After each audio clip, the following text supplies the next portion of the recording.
आणि यानंतर सगळ्या महत्त्वाच्या बातम्यांचा वेगवान आढावा घेऊयात. बातम्यांचे अर्धशतक. ठाकरे बंधूंच्या कालच्या सभेच्या नंतर नाशिकमध्ये आज एकनाथ शिंदेंची सभा. काल ठाकरेंनी केलेल्या टीकेला आज शिंदे नेमकं काय उत्तर देणार याकडे लक्ष. तर शिंदेंचा आज कोल्हापूरमध्ये देखील रोड शो. पुणे महानगरपालिका निवडणुकांसाठी दोन्ही राष्ट्रवादी काँग्रेसनी कंबर कसली आहे. राष्ट्रवादी उमेदवारांच्या प्रचारासाठी उपमुख्यमंत्री अजित पवार यांचा आज पुण्यामध्ये रोड शो. रोड शोला कार्यकर्त्यांची मोठी गर्दी. राष्ट्रवादीच्या युवक उपाध्यक्षांकडून अजित पवार यांचा अनोखा सत्कार. करण गायकवाड यांनी क्रेनला लटकून अजित पवार यांना हार घातलाय. उपमुख्यमंत्री अजित पवार यांच्या उपस्थितीमध्ये पुण्यामध्ये भव्य रॅली निघालेली होती आणि यावेळेला क्रेनला लटकून त्यांना हार घालण्यात आलाय.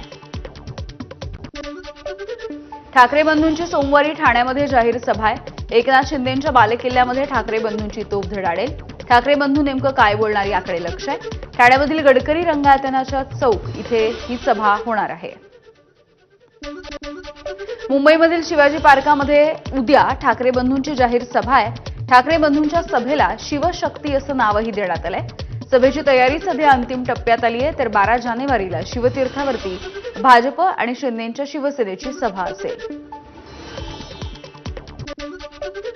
आमदार आदित्य ठाकरे यांच्या बालेकिल्ल्यामध्ये आज मंत्री नितेश राणेंची तोफ धडाडेल. नितेश राणे संध्याकाळी 6 वाजता वरळीच्या बीडीडी चाळीमध्ये प्रचार करतील. छत्रपती संभाजीनगरच्या प्रभाग क्रमांक 5 मधील अपक्ष उमेदवार सौदागर शबुद्दीन यांनी उमेदवारी अर्जामध्ये शहराचं नाव हे औरंगाबाद असं लिहिलंय. मंत्री संजय शिरसाट आणि अतुल सावे यांनी याविषयी आक्षेप घेतलाय. अर्ज बाद का झाला नाही असा सवालही विचारलाय. आमच्यासाठी शहराचं नाव हे कालही औरंगाबाद होतं, आजही आणि भविष्यामध्ये देखील तेच राहील. शिवसेना भाजपच्या टीकेवरती एमआयएमचे प्रदेशाध्यक्ष इम्तियाज जलील यांची प्रतिक्रिया. एकनाथ शिंदेंनी आदेश दिला तर आम्ही गणेश नाईकांचा टांगा पलटी करू. मंत्री शंभूराज देसाई यांचं भाजपला आव्हान. आपल्याला हलक्यात घेऊ नका असा गणेश नाईक यांनी एकनाथ शिंदेंना इशारा दिला.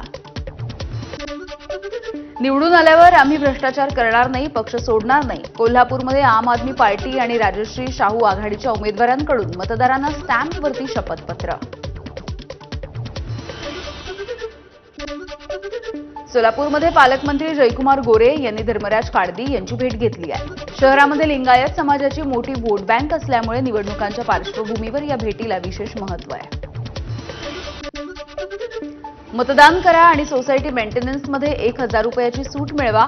पिंपरी चिंचवडमधल्या लिगसी फॉर्च्यून सोसायटी आणि रावेत किवळे मामुर्डी सोसायटीचा निर्णय. लोकप्रतिनिधी आमच्याकडे दुर्लक्ष करत असल्यामुळे निर्णय घेतल्याची रहिवाशांची प्रतिक्रिया. मुंबईच्या कांदिवलीमधील वॉर्ड क्रमांक 28 मध्ये भाजपचे नेते आणि प्रसिद्ध अभिनेते मनोज तिवारी यांच्याकडून शिवसेनेचे उमेदवार वृषाली हुंडारे यांचा प्रचार. यावेळेला आमदार अतुल भातखळकर यांची उपस्थिती. तर जनतेकडून मिळत असलेला पाठिंबा समाधानकारक असल्याचा विश्वास हुंडारेंनी व्यक्त केला. बदलापूरमध्ये अल्पवयीन लैंगिक अत्याचाराच्या प्रकरणामधील सहआरोपी असणाऱ्या तुषार आपटे भाजपचा स्वीकृत नगरसेवक बनलाय. आपटेनं पक्षाचे नगरसेवक निवडून आणण्यासाठी मदत केल्याचा भाजपचा दावा आहे.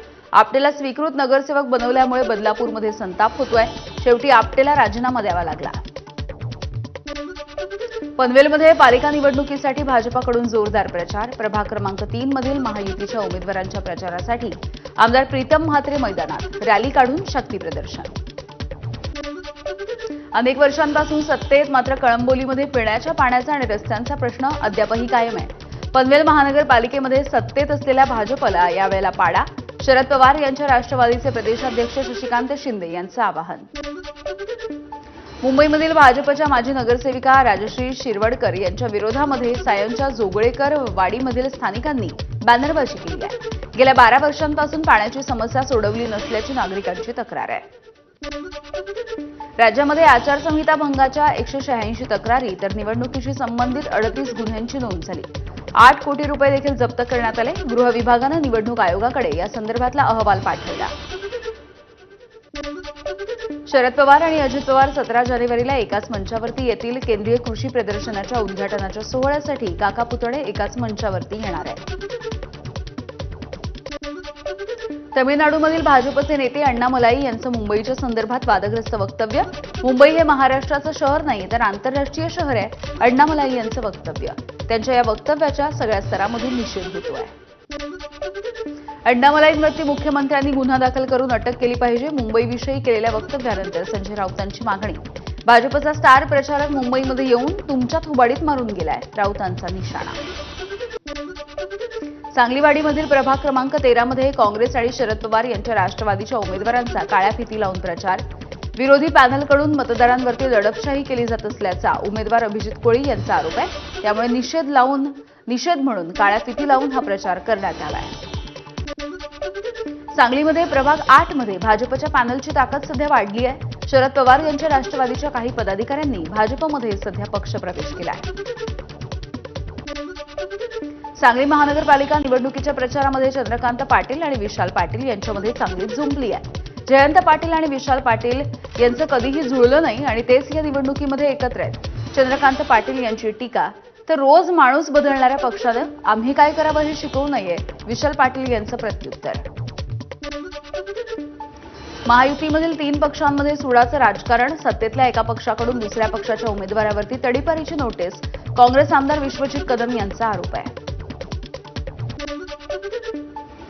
सांगलीमधील विश्वजित कदम यांचा आमराईमध्ये जाऊन मॉर्निंग वॉक करणाऱ्या नागरिकांसोबत संवाद. आमराईसह शहरामधल्या विविध समस्या त्यांनी नागरिकांकडून जाणून घेतल्या. महाविकास आघाडीच्या काळामध्ये फडणवीस आणि शिंदेंना खोट्या गुन्ह्यामध्ये गोवण्याचा प्रयत्न. एसआयटीच्या तपासामध्ये उघड. माजी पोलीस महासंचालक संजय पांडेंसह 3 जणांवरती गुन्हा दाखल करण्याची शिफारस. माजी पोलीस महासंचालक रश्मी शुक्लांनी निवृत्तीच्या 5 दिवस आधी हा अहवाल पाठवलाय.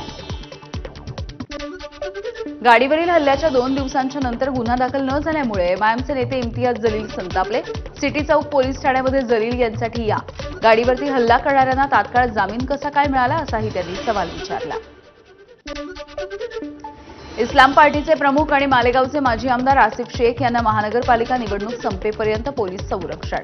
जीवाला धोका असल्याचा शेख यांचा दावा आहे. शस्त्रधारी पोलीस कर्मचारी सुरक्षेसाठी नियुक्त. मंगेश काळोखे हत्येच्या प्रकरणी आरोपींना न्यायालयीन कोठडी. 11 आरोपींना न्यायालयीन तर उर्वरित आरोपींना पोलीस कोठडी सुनावण्यात आलेली आहे. नागपूरच्या भाजपच्या माजी नगरसेविका वर्षा ठाकरे या राष्ट्रसंत तुकडोजी महाराज विद्यापीठामध्ये गोल्ड मेडलिस्ट ठरल्या. MA इन पब्लिक ऍडमिनिस्ट्रेशन या विषयामध्ये त्यांनी गोल्ड मेडल पटकावलं. मात्र यावेळेला पक्षानं त्यांचं तिकीट कापलंय. जळगावच्या पारोळ्यामधील रताळे ग्रुप ग्रामपंचायतीच्या अंतर्गत भाटपुरी या उजाड गावामध्ये तब्बल 4900 जन्माच्या बनावट नोंदी सापडल्यात. जन्ममृत्यू ऑनलाईन प्रणालीच्या माध्यमातून नोंदी झाल्याची माहिती आहे आणि या संदर्भात सध्या चौकशी सुरू झाली आहे. पिंपरी चिंचवडमध्ये 15 लाख रुपयांची रोकड घेऊन फिरणाऱ्या एकाला पोलिसांनी ताब्यात घेतलं. या तरुणाकडे आढळलेल्या रकमेमध्ये भारतीय चलनासह विदेशी चलनाचा देखील समावेश आहे. पोलिसांसह निवडणूक अधिकाऱ्यांची संयुक्त कारवाई. तुळजापूर तीर्थक्षेत्र विकास आराखड्यासाठी 1865 कोटी रुपयांचा निधी. त्यामधील प्रमुख 4 कामांसाठी 555 कोटी 80 लाखांच्या निविदेला मान्यता. पालकमंत्री प्रताप सरनाईक यांनी घेतलेल्या महत्त्वाच्या बैठकीतला हा निर्णय आहे. नाशिकमध्ये सुनावणी होईपर्यंत झाडं तोडू नका असे हरित लवादाचे आदेश असूनही 30 ते 35 झाडांची वृक्षतोड. तिडके कॉलनी परिसरामधील झाडं तोडल्यामुळे पर्यावरणप्रेमी चांगले संतापले. आणि यानंतर बुलेटिनमध्ये छोटासा ब्रेक. बघत रहा एबीपी माझा.